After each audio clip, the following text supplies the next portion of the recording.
আর বিপদ আসলে এটাকে নেগেটিভলি নেবেন না। সব সময় বিপদ আপদ এটা অনেক পজিটিভ ভালো জিনিস আমাদের জীবনে বয়ে নিয়ে আসে।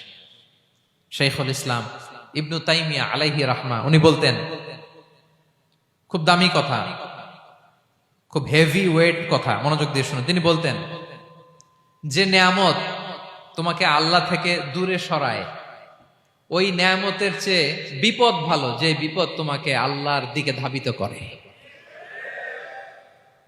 আই রিপিট, আমি আবারও বলি, যে নাজ নেয়ামত তোমাকে আল্লাহ থেকে দূরে সরিয়ে দেয়, সে নাজ নেয়ামতের চেয়ে ওই বিপদ আপদ ভালো, যেই বিপদ আপদ তোমাকে আল্লাহর কাছে টেনে দেয়।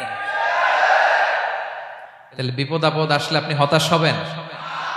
আর কখনো দুঃখ করবেন? মোয়ারের ভাইয়েরা, আর মন খারাপ করবেন?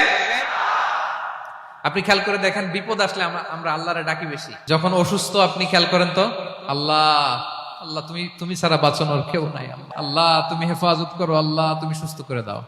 যখন লাইফ থ্রেট, আপনি গুম হয়ে যেতে পারেন, আপনার কারাবন্দী করতে পারে, এরকম একটা বিপদের মধ্যে আছেন, তখন খেয়াল করেন তো আল্লাহর সাথে আপনার কানেক্টিভিটি, রিলেশনশিপটা কতটা ডেভেলপ হয়।